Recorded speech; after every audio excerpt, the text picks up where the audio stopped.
Champions ట్రోఫీలో team India వరుసగా 3 మ్యాచ్లు గెలిచి హ్యాట్రిక్ విజయాలతో దూసుకుపోతోంది. తాజాగా కివీస్తో జరిగిన మ్యాచ్లో రోహిత్ సేన ఆల్రౌండ్ ప్రదర్శనతో దుమ్ములేపింది. ఏకంగా 44 పరుగుల భారీ తేడాతో విజయం సాధించి కివీస్ జట్టు అంటే ఐసీసీ ఈవెంట్స్లో మాకు ఎటువంటి భయం లేదు అని చాటి చెప్పింది. ఇక మంగళవారం నాడు దుబాయ్ వేదికగా జరగనున్న మొదటి సెమీఫైనల్లో ఆస్ట్రేలియాతో అమీతుమీ తేల్చుకోవడానికి సిద్ధమైంది.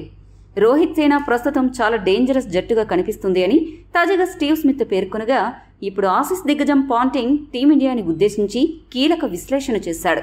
పాంటింగ్ ఇంతకీ ఏమన్నారంటే, వాస్తవానికి ఛాంపియన్స్ ట్రోఫీ 2025 ముందు టీమిండియా ఇంత బలంగా లేదు.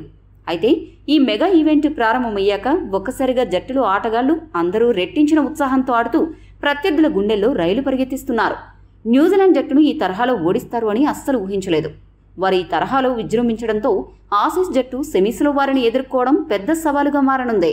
టీమిండియాతో జరగబోయే ఈ మ్యాచ్కు ముందు ఆస్ట్రేలియాకి ఒక్కటే చెప్పదలిచాను, రోహిత్ సేనకి ఎప్పుడు పుంజుకునే అవకాశం ఇవ్వకుండా ఎప్పటికప్పుడు వారిని ఒత్తిడిలో ఉంచాలి. ముఖ్యంగా స్పిన్కి అనుకూలించే దుబాయ్ పిచ్చులపై స్పిన్ అటాక్ని ఆయుధంగా చేసుకుని వారు ప్రత్యర్థిపై దాడి చేస్తున్నారు. వరుణ్ చక్రవర్తి ఇప్పుడు టీమిండియాకి ఎక్స్ ఫ్యాక్టర్గా మారాడు. కాబట్టి స్పిన్ని ఎదుర్కోవడానికి సరైన ప్రణాళికతో ఆసీస్ జట్టు బరిలోకి దిగాలి. లేదంటే టీమిండియా స్పిన్ మాయాజాలంలో చిక్కుకుని మనం ఓడిపోయే ప్రమాదం ఉందని హెచ్చరించాడు. మరి సెమీస్కి ముందు పాంటింగ్ ఇంతలా భయపడుతున్నాడు అంటే రోహిత్ సేన వ్యూహాలు ఏ రేంజ్లో ఉన్నాయో అర్థం చేసుకోవచ్చు.